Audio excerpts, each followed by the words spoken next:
मराठी परिवार में 19 नवंबर सन 1828 को वीरांगना और बहादुर लक्ष्मीबाई ने सन 1857 के स्वतंत्रता संग्राम में अंग्रेजों की सेना को घुटनों के बल दिया।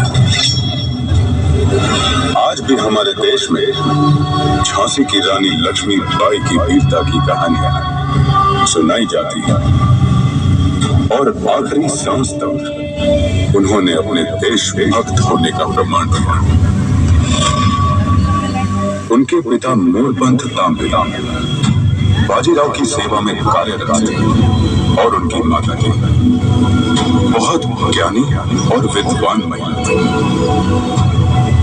दुर्भाग्यवश बाल अवस्था में ही उनकी माता जी का स्वर्गवास हो गया।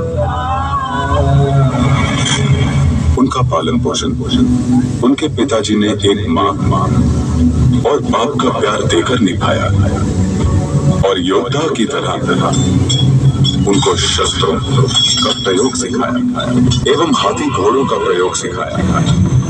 वीर और कौशल योद्धा तात्या टोपे और नाना साहिब के साथ बचपन शस्त्र विद्याओं को सीखते हुए बीता। लक्ष्मीबाई के 3 बहुत प्रिय घोड़े थे जिनका नाम सारंगी, पवन और बादल था। अपने घोड़ों के साथ या कभी कभी पालकी द्वारा महल और मंदिर के बीच रानी आया जाया करती थी। राजा गंगाधर राव जो कि झांसी के महाराजा थे, उनका विवाह रानी लक्ष्मीबाई से हुआ और शादी के बाद मणिकर्णिका को लक्ष्मीबाई के नाम से जाना जाने लगा, जो कि बाद में झांसी की रानी के नाम से प्रसिद्ध हुई। सन 1851 में एक बड़ी खुशी ने उनके द्वार पर दस्तक दी। झांसी के उत्तराधिकारी का जन्म हुआ और उन्हें पुत्र रत्न प्राप्त हुआ, पर दुर्भाग्यवश 4 महीने बाद ये खुशियां मातम में बदल गई और उनके पुत्र की मृत्यु हो गई। सारा झांसी शोक में डूब गया, जिसके बाद राजा गंगाधर राव एक पुत्र को गोद लिया जिसका नाम आनंद राव रखा गया। अभी मणिकर्णिका अपने बेटे की मौत के दुख से उभर नहीं पाई थी। तभी 1853 में महाराजा गंगाधर राव की एक गंभीर बीमारी के चलते मृत्यु हो गई। महज 25 वर्ष की उम्र में रानी लक्ष्मीबाई विधवा हो गई, लेकिन हिम्मत न हारने का जज्बा उनके खून में था। जनरल लॉर्ड डलहौजी एक बहुत ही शातिर इंसान था। जनरल को महाराजा की मौत की खबर मिलते ही उसने इस मौके का फायदा उठाने की योजना बनाई। उन्होंने महाराजा के गोद लिए हुए पुत्र को झांसी का उत्तराधिकारी मानने से मना कर दिया, क्योंकि वो पुत्र महाराजा गंगाधर का सगा बेटा नहीं था। जनरल लॉर्ड चाहते थे कि झांसी का कोई कानूनी वारिस न रहे और उन्होंने झांसी को खाली करने का सरकारी आदेश दे दिया। रानी लक्ष्मीबाई ने उनका सरकारी आदेश ठुकरा दिया और झांसी को खाली करने से इनकार कर दिया। मणिकर्णिका ने ब्रिटिश सरकार विरोधी एक सेना तैयार की जिसकी महिलाएं भी शामिल थीं।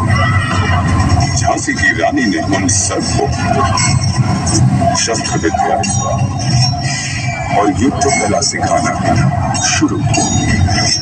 खान खुदा बख्श, काशीबाई, सुंदर मंदर, मोतीबाई, दीवान रघुनाथ सिंह और दीवान जवाहर सिंह जैसे योद्धाओं ने युद्ध नीति और युद्ध प्रशिक्षण ने 14,000 ब्रिटिश विरोधी जनताओं को सिखा दिया था। कुछ ही समय में एक विशाल सेना को अंग्रेजों के खिलाफ तैयार कर दिया। अब वह वक्त आ ही गया जिसका झांसी की रानी को बेसब्री से इंतजार था। युद्ध का बिगुल बज उठा था। सन 1857 में झांसी की रानी ने अंग्रेजों के खिलाफ मेरठ शहर में युद्ध का ऐलान कर दिया, जो कि भारतवर्ष का पहला स्वतंत्रता संग्राम कहलाया।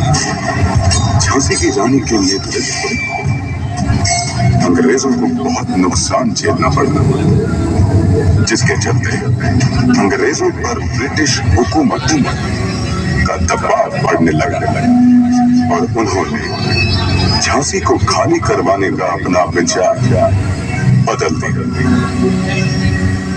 अब झांसी का राजपाट दोबारा रानी लक्ष्मीबाई के हाथ में आ गया। कुछ समय बाद पड़ोसी राज्य दतिया और ओरछा ने भी झांसी पर कब्जा करना चाहा।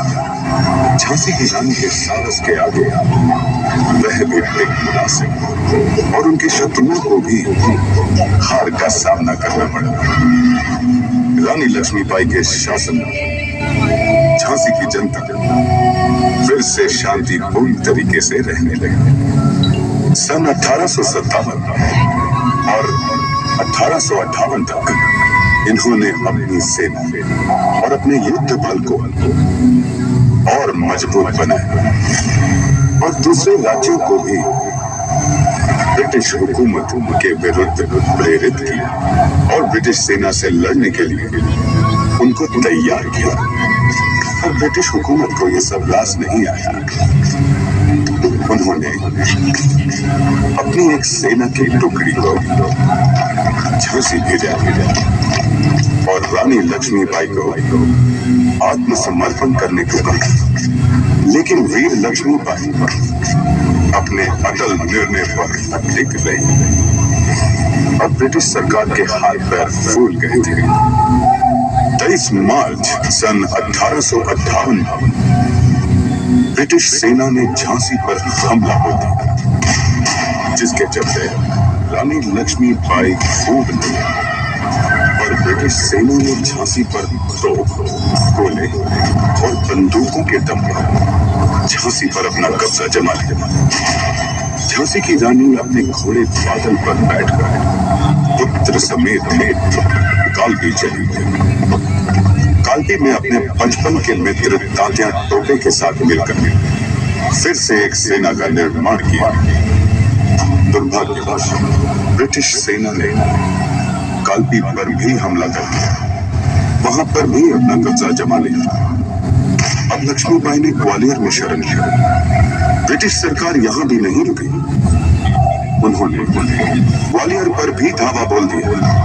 ग्वालियर में ब्रिटिश की सरकार से लड़ते हुए रानी लक्ष्मीबाई को सीने में दर्द उठा तो देखा कि एक ब्रिटिश सैनिक की तलवार से रानी के सीने में एक गहरा जख्म हो गया था। बावजूद इसके रानी बहादुरी के साथ लड़ी और उस ब्रिटिश सैनिक का तलवार के एक ही वार से सर धड़ से अलग कर दिया। रानी का जख्मी होना ब्रिटिश सैनिकों के लिए एक सुनहरा अवसर बना। रानी बचते बचते जख्मी हालात में पुत्र को पीठ पीछे बांधे एक झरने के पास रुकी, पर उनका घोड़ा झरने से आगे नहीं जा सका। तभी पीछे से एक ब्रिटिश सैनिक ने उनकी पीठ पर राइफल से गोली चला दी, जिससे कि वह घोड़े से नीचे गिर गई। फिर भी रानी ने हार नहीं मानी। उसके बाद एक ब्रिटिश सैनिक ने उनके सर पर बंदूक का बट मारकर एक वार किया, जिससे कि रानी के सर पर बहुत गहरी चोट आई।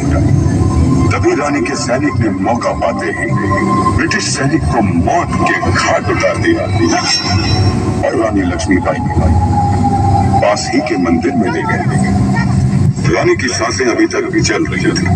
रानी ने अपने पुत्र दामोदर को मंदिर के पुजारी के हाथ में सौंप दिया।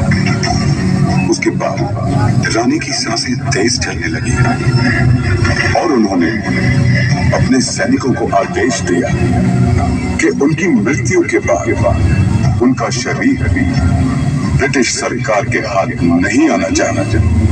और 18 जून सन 1858 में रानी लक्ष्मीबाई ने ग्वालियर में आखिरी सांस।